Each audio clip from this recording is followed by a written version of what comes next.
Hi guys, how are you? Welcome to the Poonam Pharma channel. Myself Poonam Agrawal. Today discussions the topic is error. तो ये हमारे pharmaceutical analysis form first semester के one topic है जो कि error के बारे में हमें पढ़ना है। एरर का मतलब क्या होता है कि अगर हम लोग कोई भी लेबोरेटरी एनालिसिस कर रहे हैं या हमारा जो भी केमिकल काम है उसमें अगर कुछ पर्सनली या कुछ इंस्ट्रूमेंटली या कोई केमिकली कोई रिएजेंट के थ्रू हमारा जो भी एरर हो जाता है उसको हम लोग एरर बोलते हैं। तो अगर हमारा ट्रू वैल्यू और रिजल्ट्स आने में कोई एरर हो रहा है, कोई गलत हो रहा है, कोई मिस्टेक हो रहा है, that's are called as the error. तो एरर का मतलब क्या होता है? Error is a analytical method that occurs in operating process and it involves some definite or indefinite value which gets results that compare to the standard value।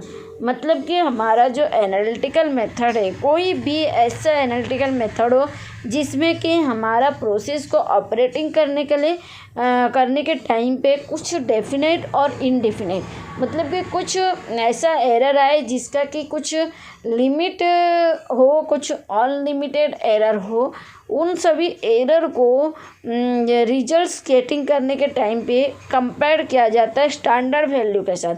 Standard value का मतलब क्या होता है? हमारे जो स्टैंडर्ड बुक्स हैं like that the pharmacopoeia, उसमें जो प्रोसेस के लिए स्टैंडर्ड वैल्यू दिया गया उस वैल्यू के साथ कंपैरिजन किया जाता है। अगर कोई डिफरेंस हो रहा है मतलब कि हमारे एनालिटिकल मेथड में कोई एरर है, कोई मिस्टेक है, उसी के लिए उस प्रोसेस में कुछ मिस्टेक है, उसी के लिए ये डिफरेंस आ रहे हैं। तो एरर का मतलब क्या हुआ?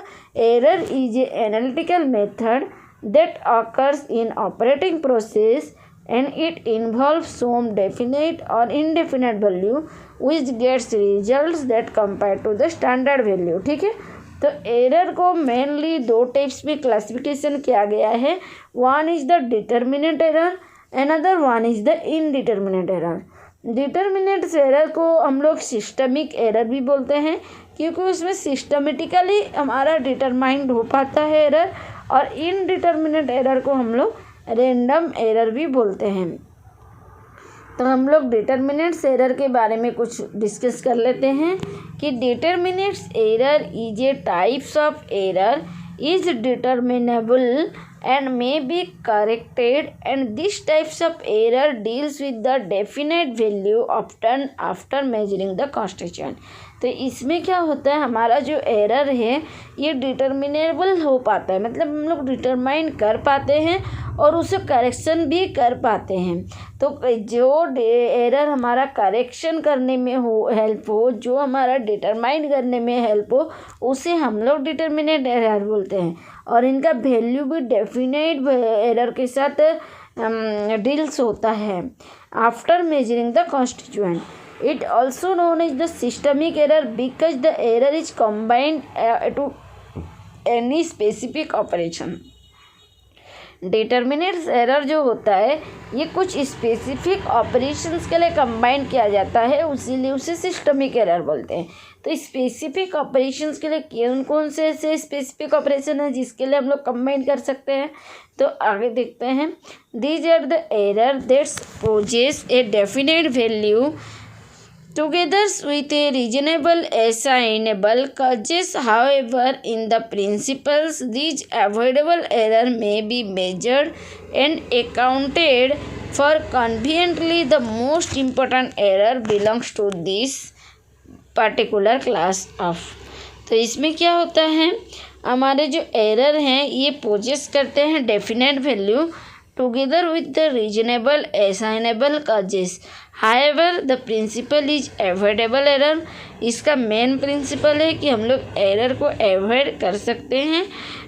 may be measured and accounted for conveniently। The most important error belongs to this particular class are: one is the operational error, another one is the methodology error, third one is the instrumental error, fourth one is the individual error, fifth chemical, sixth proportional, seventh personal and eighth reagents error।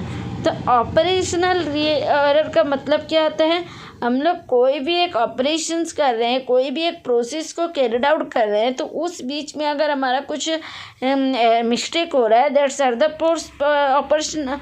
Operational error.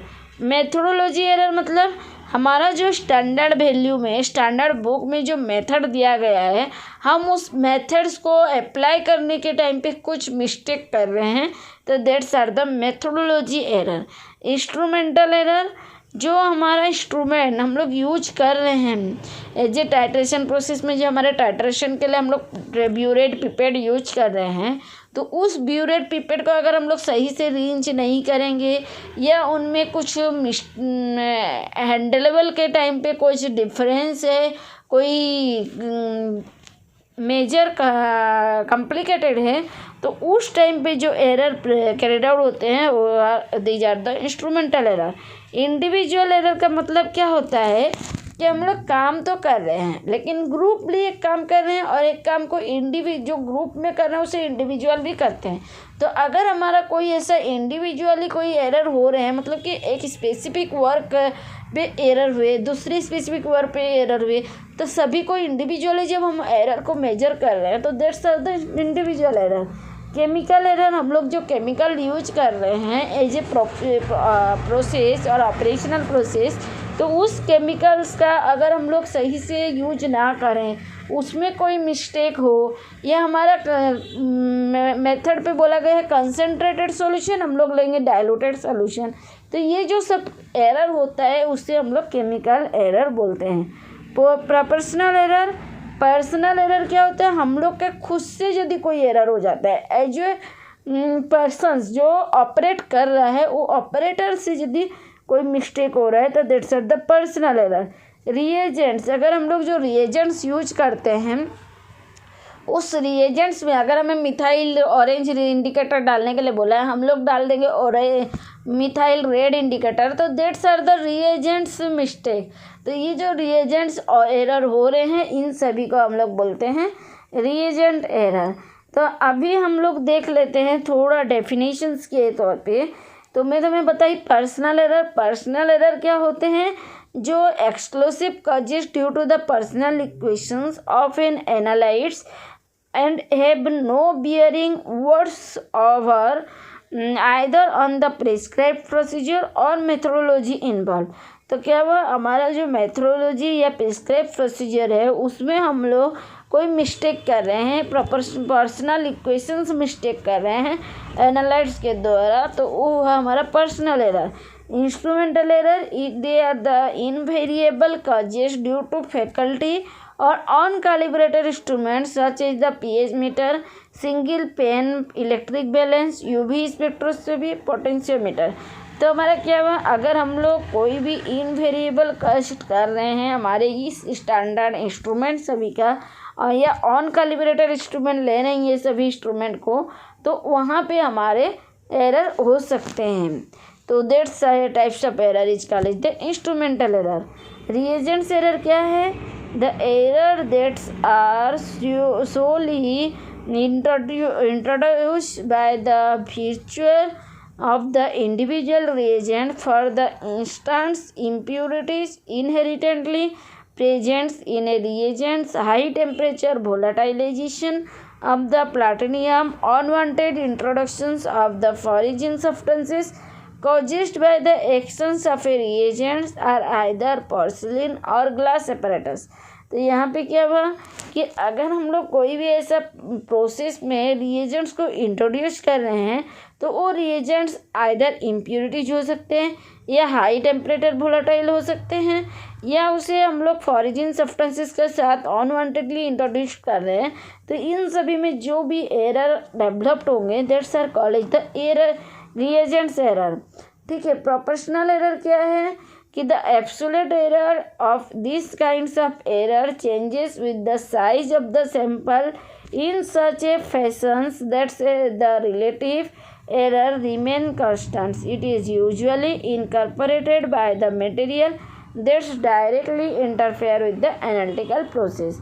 तो इसमें क्या हुआ, proportional error में हमारा जो absolute error है उसमें हम लोग अगर कुछ काइंडली चेंजेस कर रहे हैं, उसका साइज ऑफ द सैंपल के ऊपर चेंजेस कर रहे हैं, या हमारे एरर का constant value, relative constant value ऊपर चेंजेस कर रहे हैं, या हमारा कोई ऐसा मटेरियल डायरेक्टली इंटरफेयर कर रहे हैं, तो वो सब हमारा प्रोपोर्शनल एरर है। एग्जांपल है estimation of the chlorate on oxidated by the iodometry titration. जब हम लोग क्लोरेट ऑक्सीडेशन को एस्टिमेट कर रहे हैं बाय आइडोमेट्री टाइट्रेशन, तो हम लोग उसमें आइडोमेट्री की जगह पे आइडीमेट्री डाल दिए, that's are the proportional error. ठीक है, आगे हम लोग देखेंगे कि इनडिटर्मिनेट्स एरर क्या है। नेक्स्ट वीडियो लेक्चर में हम लोग देखेंगे इनडिटर्मिनेट्स एरर या नॉन सिस्टमिक एरर क्या है, इसका मेन एप्लीकेशंस क्या है एरर का, और एरर हमारे क्यों यूज होते हैं, इन सभी के बारे में, सिग्निफिकेंस, इन सभी के बारे में हम लोग डिस्कस करेंगे नेक्स्ट क्लास में। तो आई होप आप लोगों को वीडियो समझ में आया होगा। अगर कोई भी डाउट है एरर के ऊपर में तो प्लीज़ मुझे कमेंट बॉक्स पे कमेंट करिए, ताकि मैं आपके लिए और नए से नए वीडियो बना सकूँ। Thank you for watching. और अगर वीडियो अच्छा लगा है तो please like, share, subscribe and comment करिए। Thank you for watching.